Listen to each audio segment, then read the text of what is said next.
离开了黑河，我们赶在天黑前到达了18站。说起18站这个名字，可能很多人不知道，但是这里面却有着一段久远的历史。清朝时期，清政府为了防御俄国入侵，从嫩江到漠河修了30个驿站，在此布防。之后俄国退兵，这些驿站逐渐荒废，18站也逐渐没落。只有中国唯一的驯鹿民族鄂伦春族在此生活驻边。现在的18站作为一个交通枢纽发展了起来，这里叫做18站林业局。这个林业局守护着大兴安岭的大片森林。现在的18站同样有鄂伦春族在此居住，我们还去探访了一个鄂伦春民俗村。村子建设得很漂亮，五颜六色，随处都是驯鹿的标志。可惜天寒地冻，鄂伦春村民们都没有出门。游览完村子后，我们在18站住宿。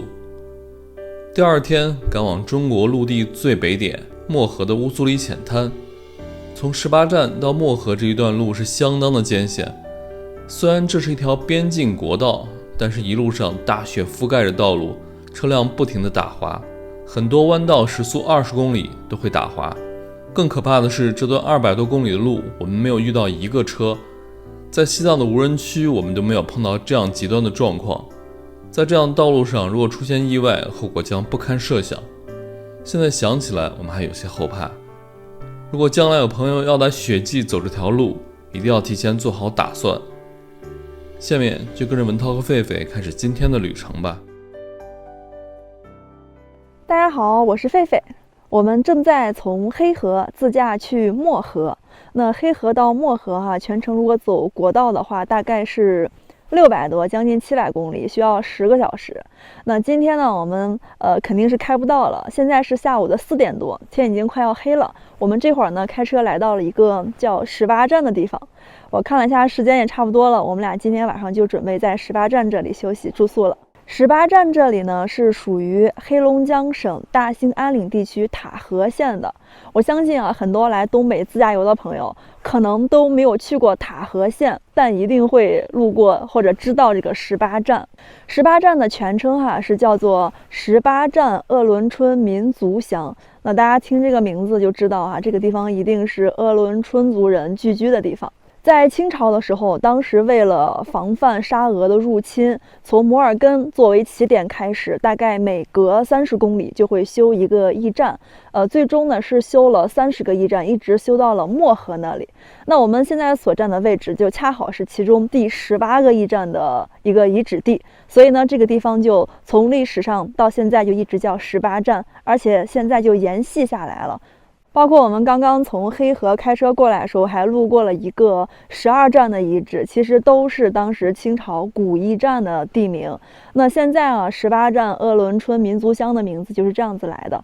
我们现在在路边发现了这边有一个18站遗址的碑，我们打算过去，但这个雪超级厚，我不确定我们能不能顺利的走到跟前。你看它这个雪是虚的，一下去脚就没了。所以我们准备沿着这个别人踩过的脚印过去，走吧。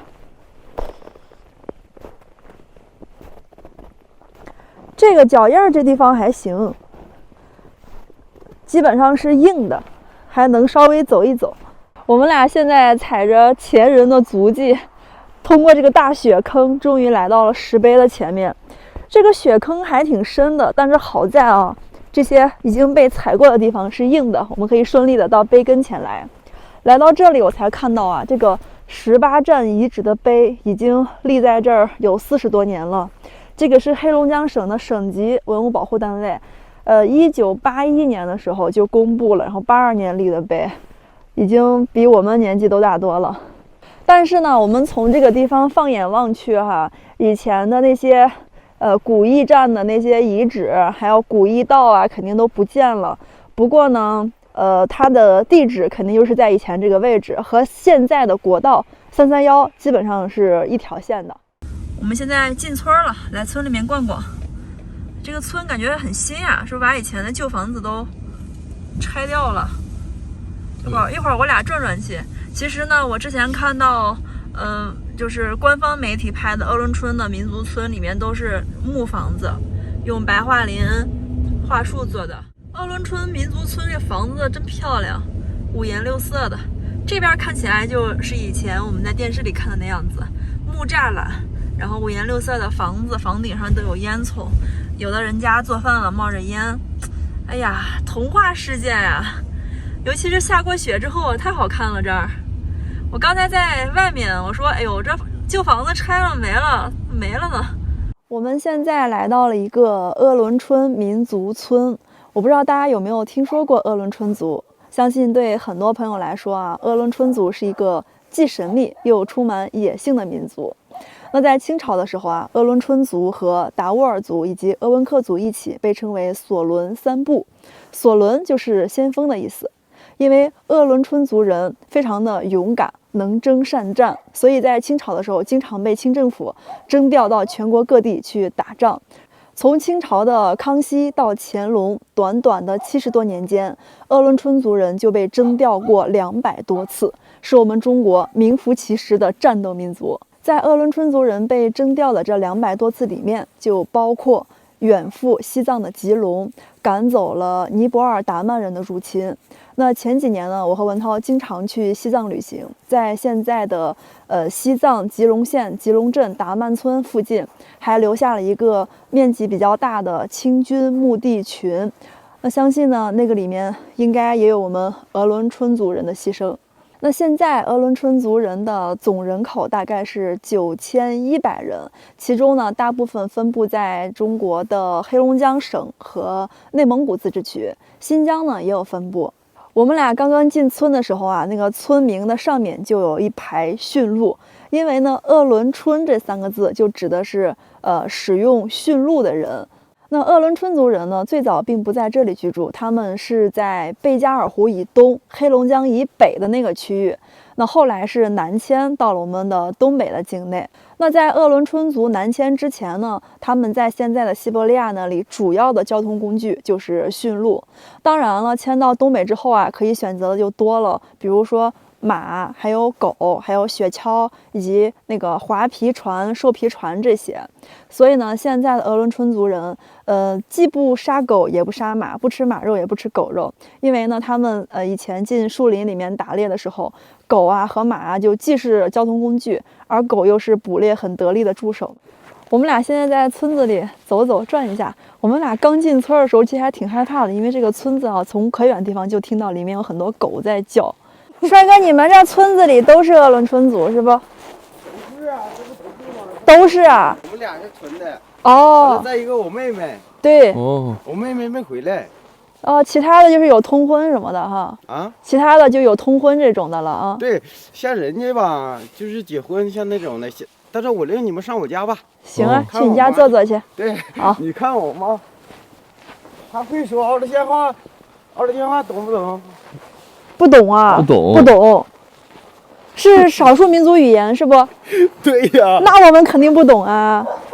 鄂伦村，那就是我说的奥尔县就是鄂伦村的意思。对，他说奥尔县就是鄂伦村。奥尔县。我是村的。哦。我是嘎嘎村的，村子里没有几个。这狗咬人不？我们俩刚进村就碰到一个鄂伦春族的小伙子，小伙超热情，邀请我去他们家。但他们家超级远。这个鄂伦春族他们的房子啊，真的是建得特别的漂亮，五颜六色的，好好看呀。对，在中国很少见这种颜色的村落哈。童话世界，尤其配上这个雪之后啊，你看它这个房顶的雪其实挺厚，但是呢，这边的雪太大了，它有时候为了防止这个雪压塌房顶，它把房顶做的特别的尖，就比我们陕西那边农村的房屋尖得多。它这个我们那边就大概是这个坡度，他们是这个坡度。是的，是，看着格外的陡哈。对，因为这个房顶雪积的厚之后呢，它就容易塌嘛。所以你看这个房顶，其实大部分的雪都这样子滑下来了。是的。其实中国这个房顶的坡度都是很有讲究的，像南方雨水比较多的地方也是建的斜一点，然后北方就平一点。但是呢，在东北最北快到漠河这个位置，它又很斜，这样是为了防雪的哈。对。就缺几个驯鹿啊，没有看到驯鹿啊。我们俩在这村子里转了一圈，现在呢，村里人不多，我感觉，感觉好多人，像年轻人肯定都出去工作了，然后年纪大的人呢，天也冷，都在房子里待着也没出来。没见驯鹿啊，哪有驯鹿的？没有驯鹿吧？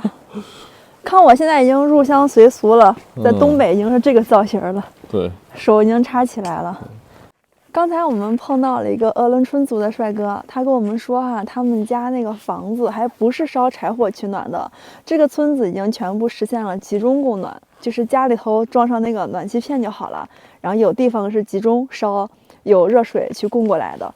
我感觉是不是就是后面那个冒白气儿那个？对，感觉像是那个热力公司的哈。对。那这个村还不错呢。刚刚我们看了一下，它这个像这个蓝色这个薄板，这个应该是平时放东西的一个仓库，它是那种铁皮的，不保暖，薄薄的。但是呢，这种就是红的，还有蓝的、绿的那些主屋吧，算是都是用砖砌的，而且非常厚，大概墙体在50、60这么宽、这么厚，去用来保暖的。本来呢，我们以为这房子都是村民自己自发刷成这样的颜色的，后来才知道那个帅哥说是，当地要打造这个民俗旅游村嘛，就是统一给每家把房子刷成不同的颜色，好看就是。本来以为今天还能来村里头看一看那个划皮船这些国家非物质文化遗产呢，结果呢这边没啥人。刚那个帅哥说了，夏季的时候游客超级多。而且呢，每家每户都有人，因为游客过来嘛。现在到了冬季了，整个村儿也没什么看的了。那我们俩现在就出发去18站那里找地方住宿吧，走。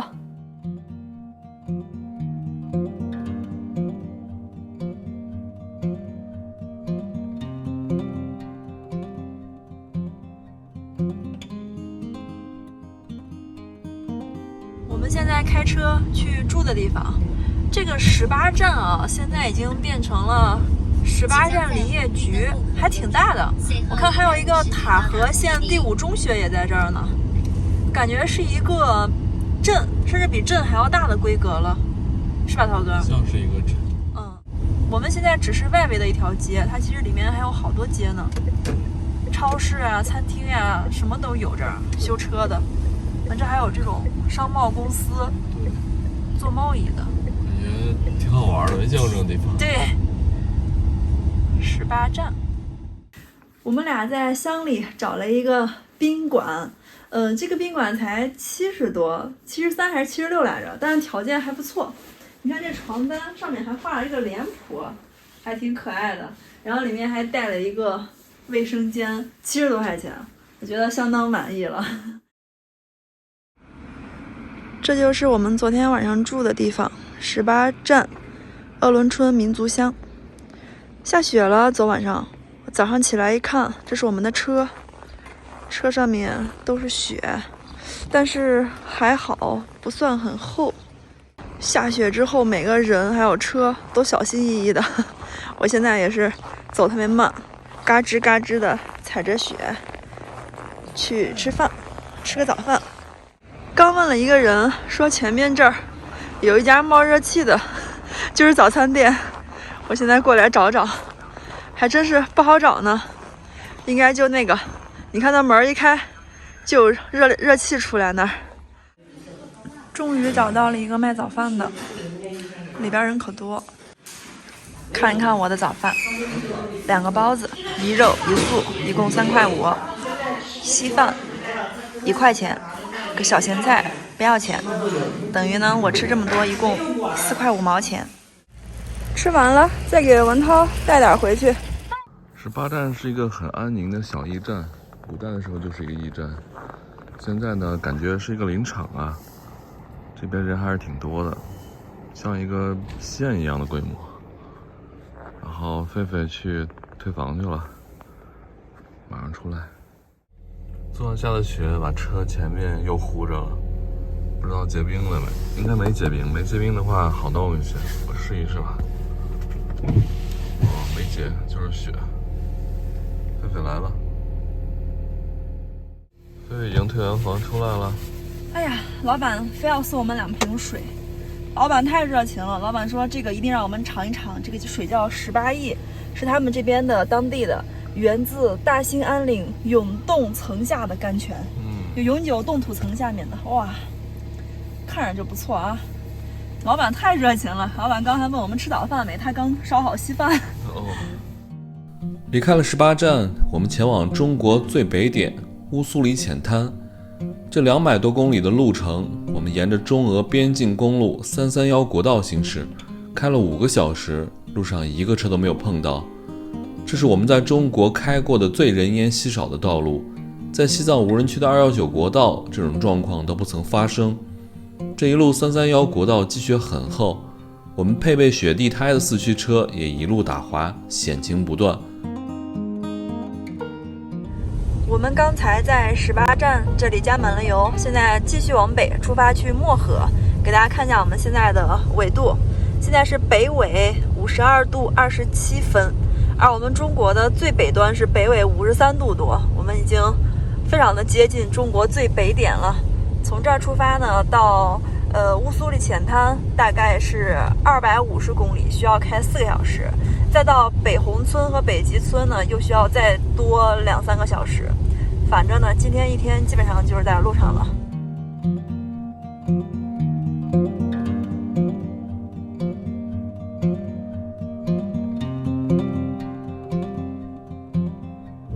我们俩已经从18站开出来快100公里了，一辆车都没有见到。而且现在越往漠河的方向走，331国道上就没有铲雪了，这边现在雪特别厚，我们俩现在开不动是吧，涛哥？感觉车这个阻力特别大。说我现在开车必须沿着以前的车车开，才能省油一些，省劲儿点。你要在雪地上开啊，就感觉阻力特别的大。看看这两侧这雪，白白的、厚厚的，根本开不动。真的出来没有见，除了2辆护林的车哈，就停在路边的，而且里面没有人，人可能去林子里面巡视去了。没有见到一辆车都没有见到，挺害怕的。对，而且也没有加油站了。而且这边是林区嘛，有很多野生动物。我们现在开着车在大兴安岭中穿行，这雪啊越开越厚了。我感觉我们这会儿的油耗，这车本来油耗就高，油耗得有个12、13左右了。这会儿我觉得油耗得有15、16了。你看油表哗哗的往下降。今天是我们第一次感觉把车开到了世界的尽头了。这一路啊，看不到车，看不到人，看不到加油站，还挺害怕的。关键是连个动物也看不着了。动物看着就危险了。但这旁边啊，这个大兴安岭林区，老虎还有豹都挺多的，还有像那些鹿啊、狍子呀也很多。我们刚才见到就是黄鼠狼和松鼠。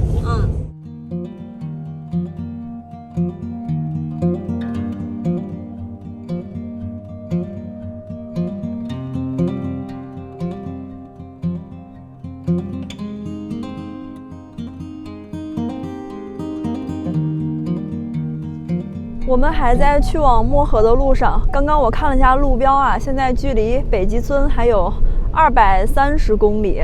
现在我们走的这条国道呢，就是331国道。331国道也是我们国家的一条呈东西走向的边境公路，起点是在辽宁的丹东，终点在新疆的阿勒泰。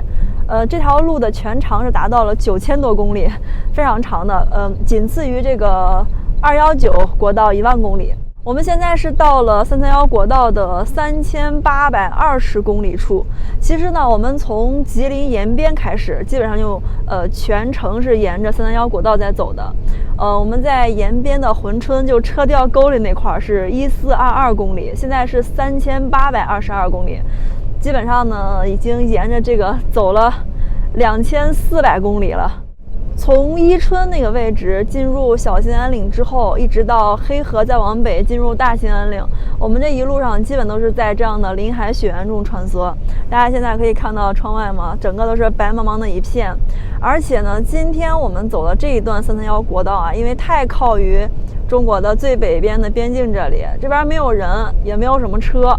我们今天呢，从18站那里开车过来，现在已经走了100多公里了。一辆车都没有见到，只是在路边刚刚停着几辆护林员的车，但是也没见着人。路上呢也没有经过什么村庄，只看到了零零散散的有几所房子。这个房子呢，我觉得应该是护林员居住的地方。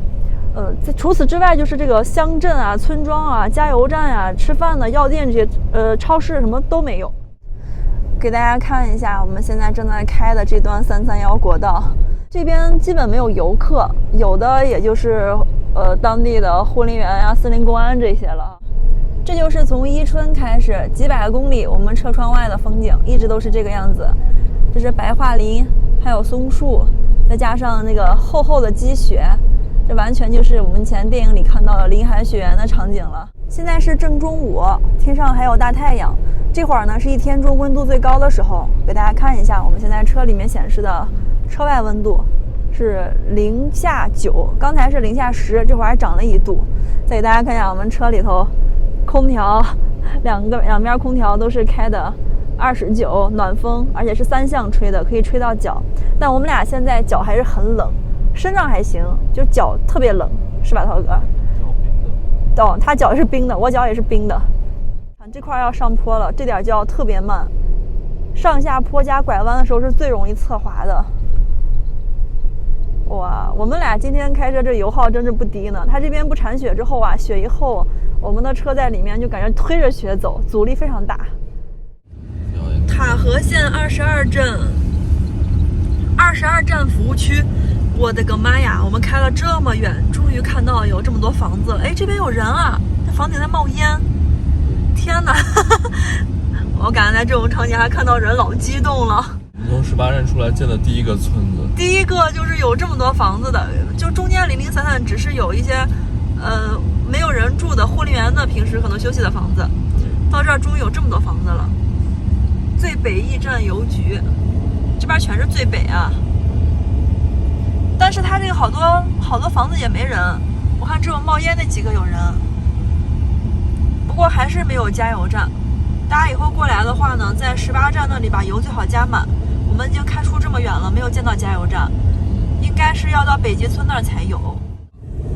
我们刚才下坡的时候打滑了，吓死我了！刚刚我都没敢拍，那个坡是个就是急下坡加急转弯。对。然后我们的速度已经降到40了，还是控制不住了，尾巴往外摆，给我俩吓得我天，差点就冲到外面去。大家看一下这车外面这多深呢，这下去连个救援都叫不到。这块呢，我们俩的手机全是无服务。主要那一块它的雪太厚了，所以车哈，你速度特别慢也会滑。我们俩现在3个手机，2个人3个手机，分别是3大运营商的，全是无服务。这有房子，这应该一会儿能刷到信号了吧？所以在雪天开车，雪地开车，大家一定要特别慢，走弯的时候。像我们这车4驱加雪地胎，还会打滑。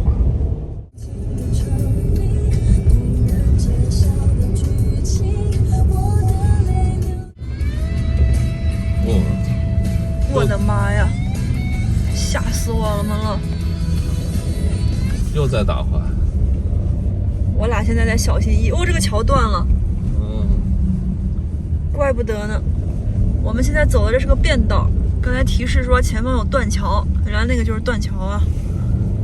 雪太大了，这个没办法，我看它20多都会打滑。今天这一路开的，看着只有250公里，开了4个小时都到不了，一路都开不快。保护湿地就是保护人类自己。有车滑出去了。哦，对，看的这个车辙印还是挺害怕的，每个急拐弯的地方总有车甩出去的痕迹。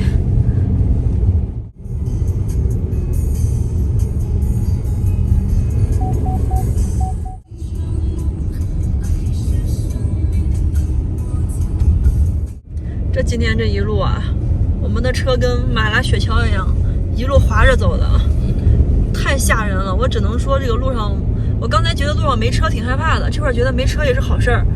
这样车一多就太容易出事故了。我们车就跟那个滑圈一样，雪圈一样，一路滑着往前走的。是我们在东北最难走的一天，滑最多的一天了。对，就是从黑河去漠河这个路上，确切的说是从18站到漠河，从黑河到18站的路还不错，起码没有雪。这现在都这个季节了，这雪还这么厚，而且每天都在下雪，太难走了。每个拐弯都不好走，不赶快。哇，我们终于到漠河了！中国漠河，找北从这里开始。看这个路，天哪！国道331，这路感觉更难开了。告诉大家一个好消息，我们接下来要开这条路上，基本上一个车印都没有。没有车辙。现在这个车印是很早之前，它已经被雪全盖完了。这是一条全新的路，对我们俩来说。现在呢，我们要去漠河去找北了。据说在漠河不用担心找不到北，到处都是北。我的个妈呀！我只想说，这个车这个油能开到不？现在我们开这个路，我们的轮胎整个陷在雪里了，因为它没有人开过。现在我们那个吃雪深度很深啊。后面是扬起的这个雪花，我时不时得下去清一下那个后面的牌儿。它这个雪花扬起来之后，把我们后面牌儿挡了。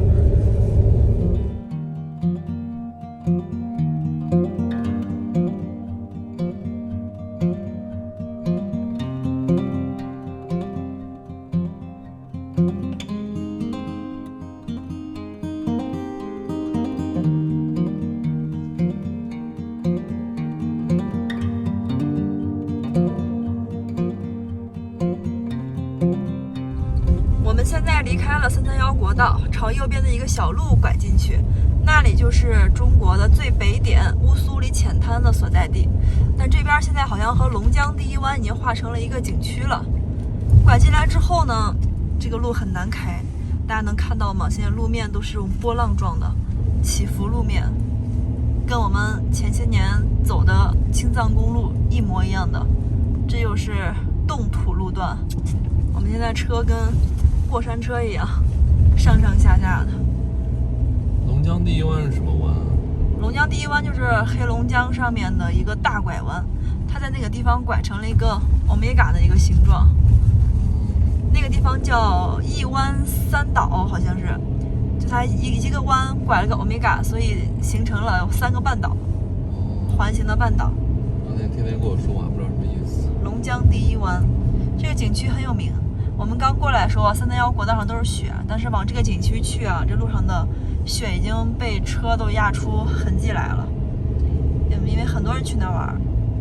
从18站到这个龙江第一湾这儿，一辆车都没见过，到现在都没有看到车。